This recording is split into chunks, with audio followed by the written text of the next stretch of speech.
वक्फ का concept Islamic परंपरा में एक यूनिक और इंपॉर्टेंट जगह रखता है।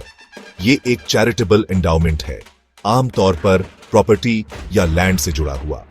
ये डेडिकेशन इंश्योर करता है कि एसेट्स कम्युनिटी के बेनिफिट के लिए यूज हो। वक्फ सोशल रिस्पॉन्सिबिलिटी, चैरिटी और कम्युनिटी वेलफेयर के इस्लामिक वैल्यूज को दर्शाता है। इसने कई तरह की पब्लिक सर्विसेज को सपोर्ट करने में इंपॉर्टेंट रोल निभाया है।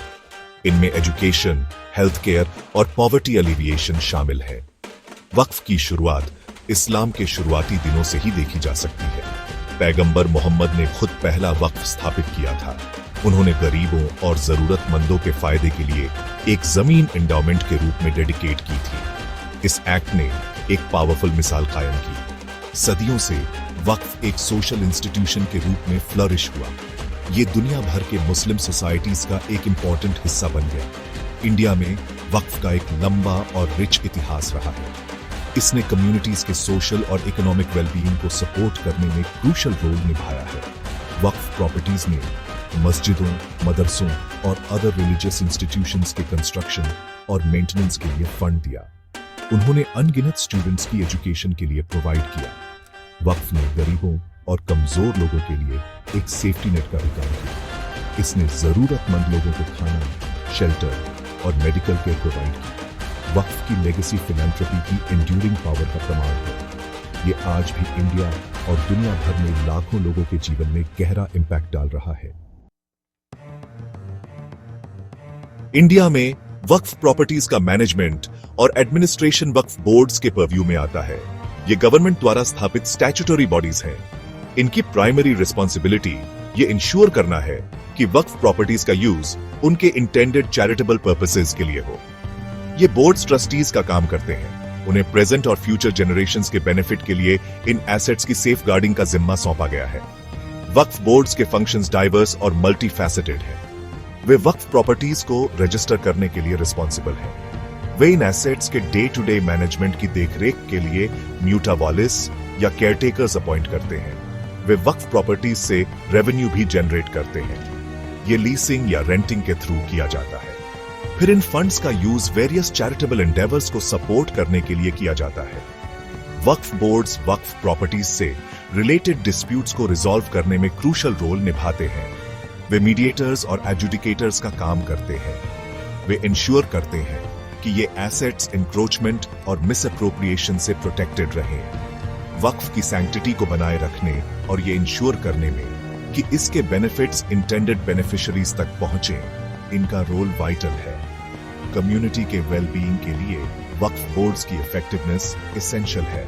वे एक सेक्रेड ट्रस्ट के गार्डियंस के रूप में काम करते हैं। ट्रांसपेरेंसी, अकाउंटेबिलिटी और गुड गवर्नेंस के प्रति उनकी कमिटमेंट पैरामाउंट है। ये इंश्योर करता है कि वक्फ की लेगेसी फ्लरिश होती रहे।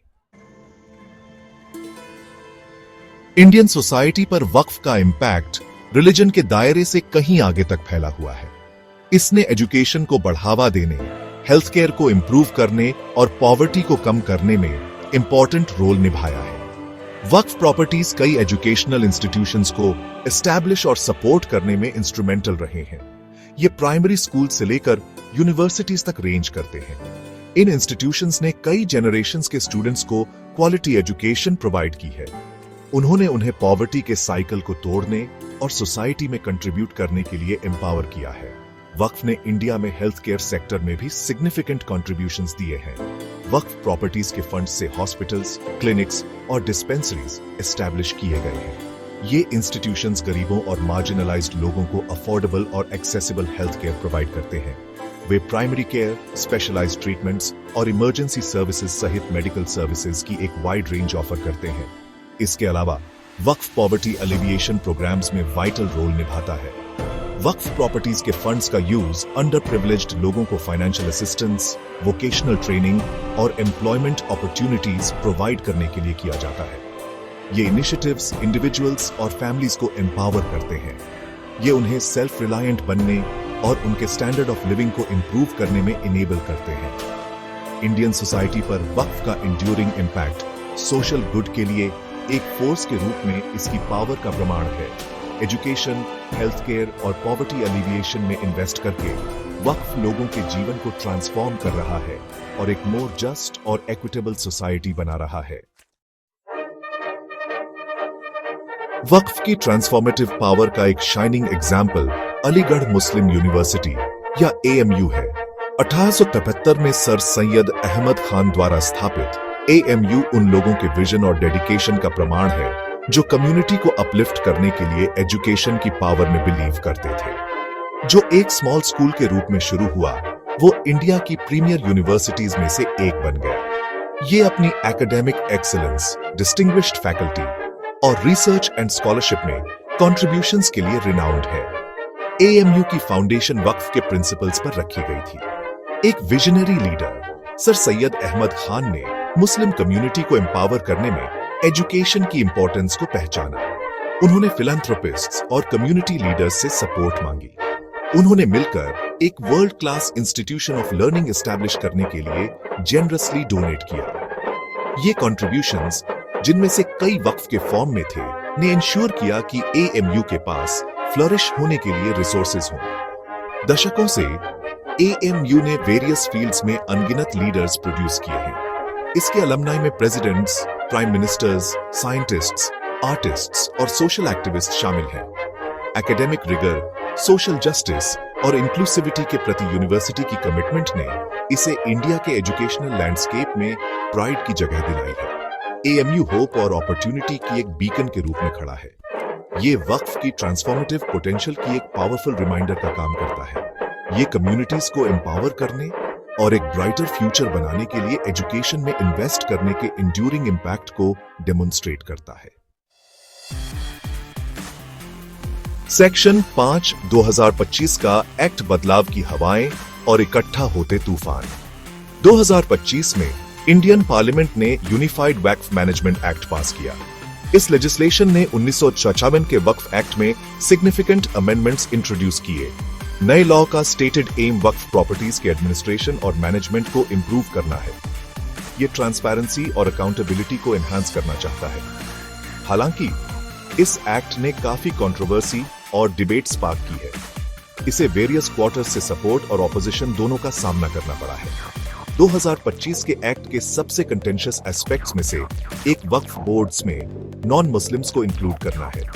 गवर्नमेंट का तर्क है कि डाइवर्स पर्सपेक्टिव्स और एक्सपर्टीज लाने के लिए ये मेजर जरूरी है। प्रोपोनेंट्स का मानना है कि इससे वक्फ प्रॉपर्टीज की गवर्नेंस इंप्रूव होगी। उनका तर्क है कि ये इंश्योर करेगा कि उनका यूज सभी कम्युनिटीज के बेनिफिट के लिए किया जाए।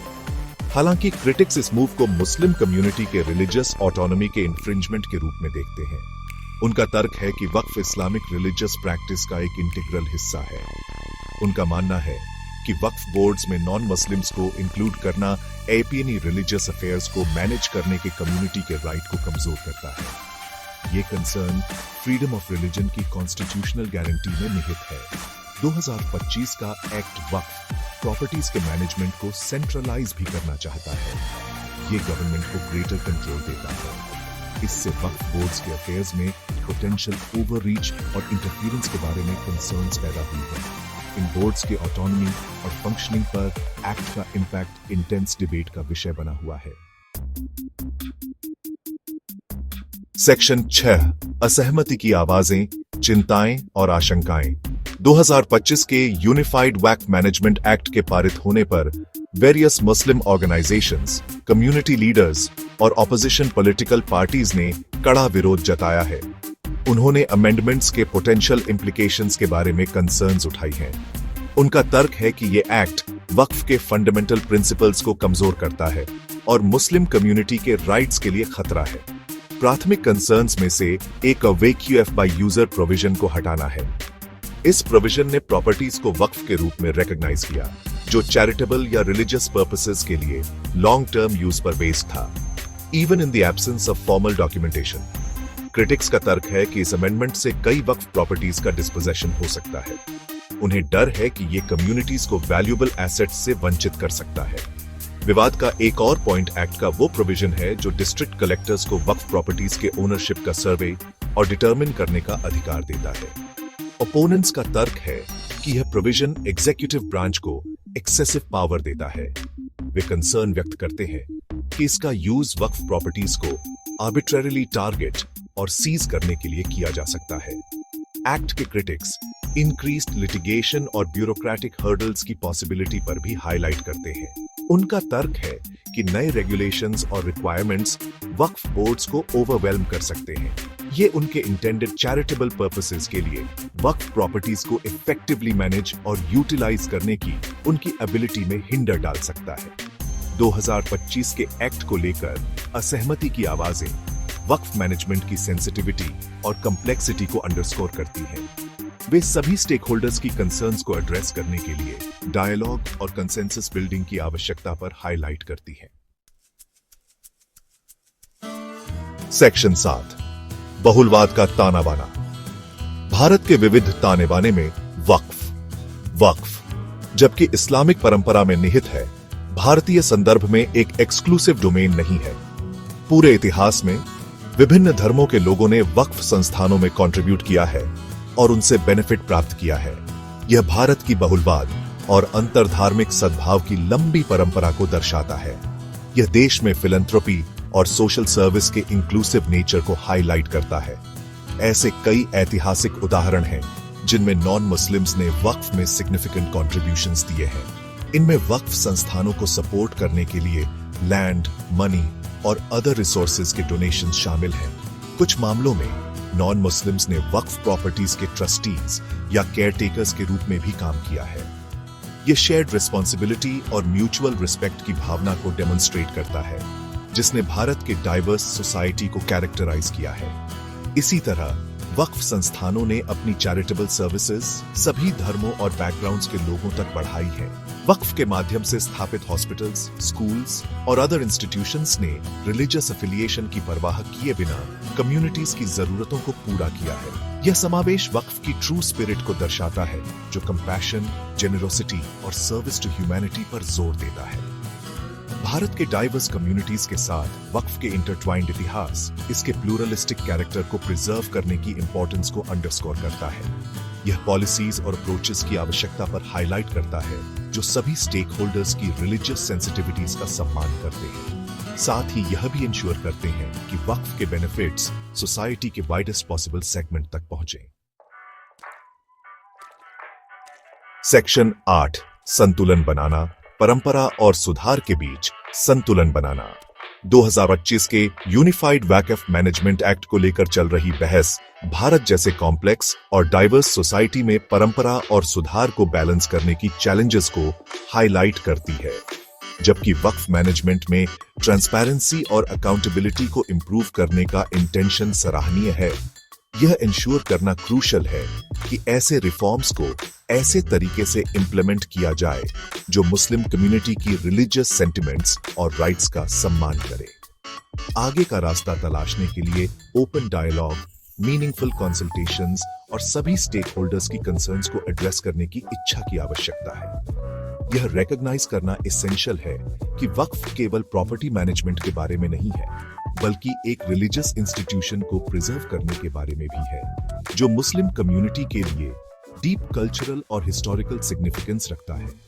रिफॉर्म को केवल एडमिनिस्ट्रेटिव एफिशिएंसी के लेंस से देखने के बजाय ब्रॉडर सोसाइटल इंपैक्ट पर विचार करना वाइटल है। पॉलिसीज का उद्देश्य वक्फ संस्थान को स्ट्रेंथन करना होना चाहिए, साथ ही मिसमैनेजमेंट या करप्शन के बारे में जेन्युइन कंसर्न्स को एड्रेस करना भी होना चाहिए।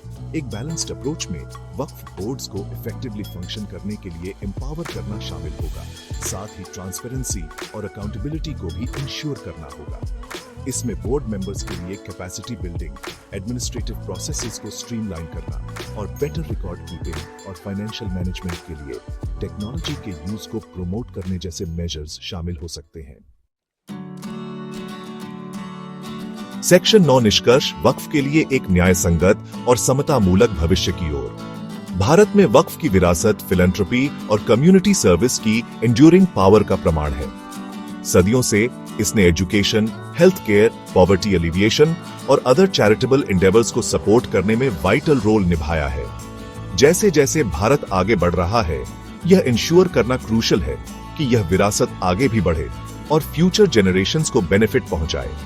2025 का यूनिफाइड वक्फ मैनेजमेंट एक्ट, जबकि वेल इंटेंशन्ड है, इसने बहस छेड़ दी है और वक्फ बोर्ड्स के ऑटोनॉमी और फंक्शनिंग पर इसके पोटेंशियल इंपैक्ट के बारे में कंसर्न्स पैदा की है।